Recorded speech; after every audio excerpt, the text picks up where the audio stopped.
Good morning, everyone, and thank you for joining me today.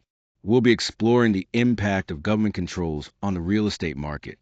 This presentation will dive into how various policies influence market dynamics and pricing, and we'll also discuss recommendations aimed at promoting sustainable development and improving affordability. I'm excited to share insights on this important topic that affects both our economy and communities. Let's get started. The real estate market is quite broad, covering several key sectors, including residential, commercial, and industrial properties.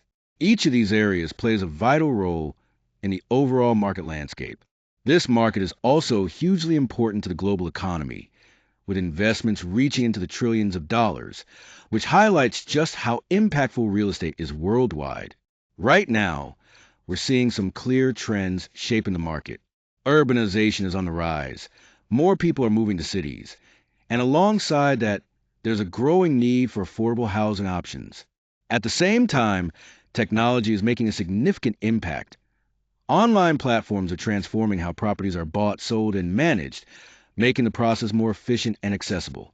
It's also important to remember that the real estate market isn't uniform everywhere. Its size and dynamics change depending on a region, often influenced by shifts in demographics and local economic conditions. All of these factors together paint a complex and evolving picture, especially as technological advancements continue to drive innovation in the market. When we talk about government controls in real estate, one of the primary tools used are zoning laws. These laws determine how land can be used, whether for residential, commercial, or industrial purposes, helping to shape the development of communities. Another important factor is property taxes, which directly affect the cost of owning real estate and can influence buying and selling decisions. Monetary policies also play a significant role, especially by affecting mortgage interest rates, which can either encourage or discourage investment in real estate. Overall, government interventions aim to manage urban growth and maintain market stability, ensuring that development happens in an orderly way beyond economic goals. These controls also address social objectives like making housing more affordable for a wider range of people. Government controls play a significant role in shaping market supply. First, zoning restrictions and building codes set the rules for where and how properties can be developed, which directly impacts construction activity and the availability of real estate. Next, limits on construction volume mean that there are clear boundaries on how much new housing or commercial space can be built, which can restrict growth in the market. Finally, the approval processes and development fees involved in bringing a project to completion often add time and cost, causing delays and tightening the overall supply. These factors combined make it clear how government regulations influence the dynamics of market supply. When we look at how controls influence market demand, one major factor is tax incentives. These policies are designed to encourage buyers by making purchases more attractive, so they can have a significant impact on buyer behavior. Then there are interest rate adjustments. For instance, when interest rates go down, financing becomes more affordable, which usually leads to an increase in demand as more people can access loans. On the other hand, restrictions such as higher property taxes or stricter buying regulations can have the opposite effect. They tend to discourage investment and reduce overall market participation. These controls also shape what types of properties are in demand by influencing who is willing and able to buy in the market. Government controls on housing prices and affordability create a complex landscape. On one hand, supply restrictions can drive prices up because when there's less housing available, competition increases.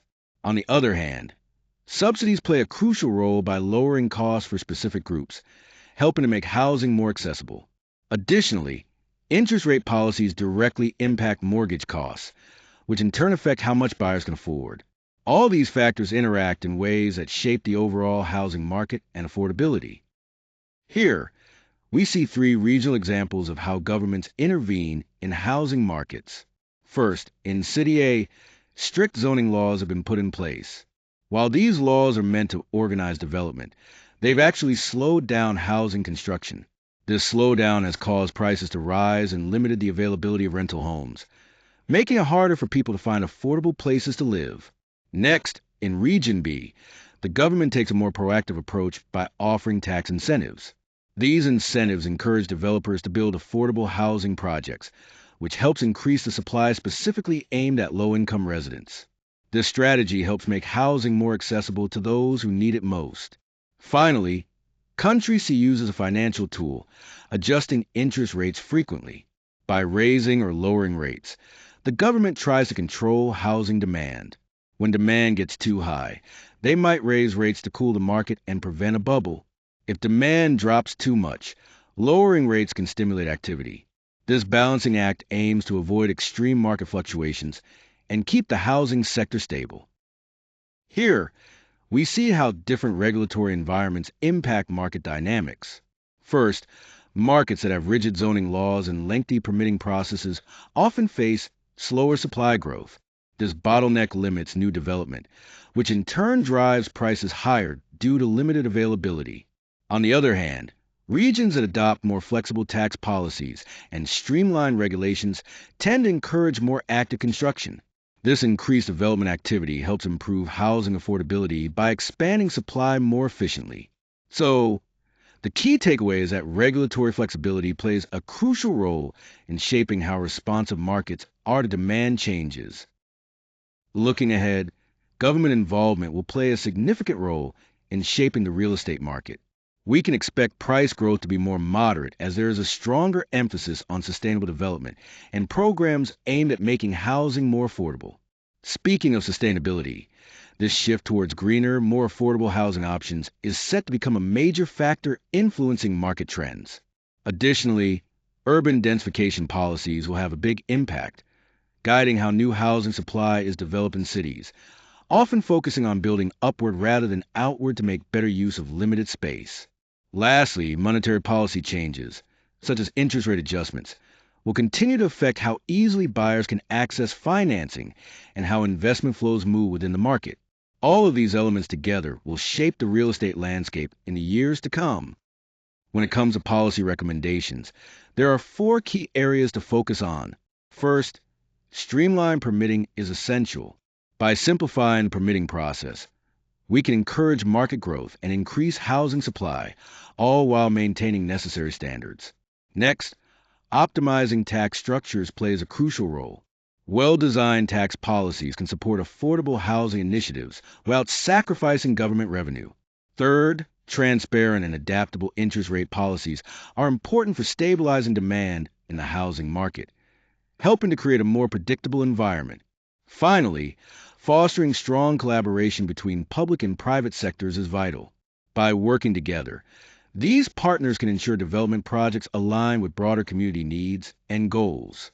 These strategies combined can create a balanced and effective approach to housing policy. To sum up, government controls play a major role in shaping real estate markets by regulating supply, demand, and pricing. These interventions often aim to meet important social and economic goals, such as affordability and market stability.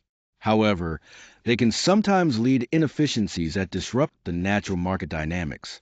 That's why it's crucial to design and implement policies thoughtfully, ensuring they support a balanced market with ample supply, reasonable prices, and long-term sustainable growth.